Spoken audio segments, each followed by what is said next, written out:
How's everybody doing?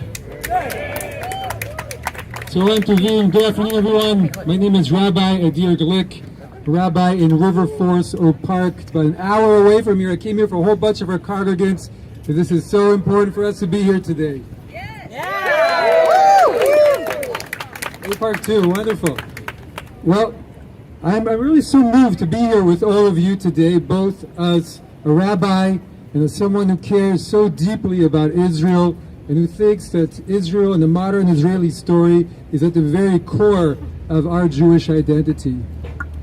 And so I was born in Jerusalem to parents who moved there from Canada, and I grew up around the world in France and England and wherever in Canada, wherever I was, my Jewish identity, my pride, my sense of belonging to Israel was always at the core of everything I did. And now, and I worked as a journalist too, and now I am so terrified about what is happening in Israel right now. I am so terrified. Because everything that I love about Israel, the high tech and the high morals and the vibrant country, all of it is under threat right now. And I think we're coming to a moment of reckoning. And the moment of reckoning is also for the diaspora and for all of us here, of how we're going to remember this moment and what we're going to say to our children and grandchildren when they ask us, where were you? And what did you do when this happened? Where were you? And we'll be able to say that we were here, Fountain Square. So there's an urgent moral imperative, I think, to stand up right now. And so there was last week, I don't know how many of you were on this, a really important Zoom panel with Yossi Klein Halevi and Gordis and Matti Friedman, and they spoke about the moral imperative. And right now what's happening in Israel is that there's two meeting place of political corruption and fanaticism that's creating this really dire situation for Israel that they compare to a heart attack. And what we're seeing is that suddenly there's an opening for these extreme politicians who are racist and homophobic to change Israel irredeemably.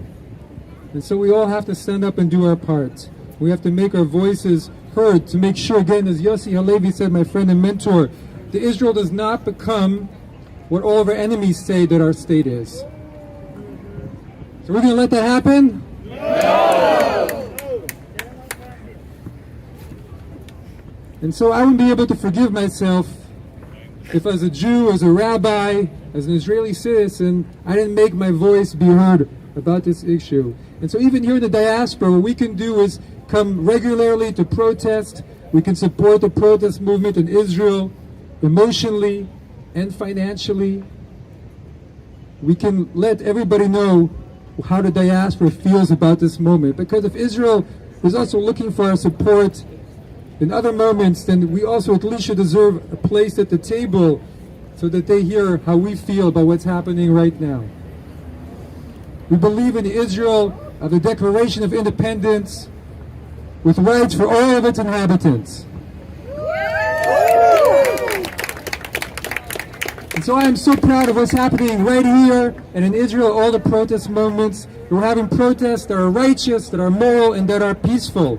And so I offer up a prayer right before Rosh HaShana, right before the chagim, that we all find the strength to continue, even if it is a long road, that we find the strength to continue, and that somehow out of all this madness, that there is the seeds of a new beginning for the country that we love so much, for the Jewish people. Shana Tova! Shana Tova!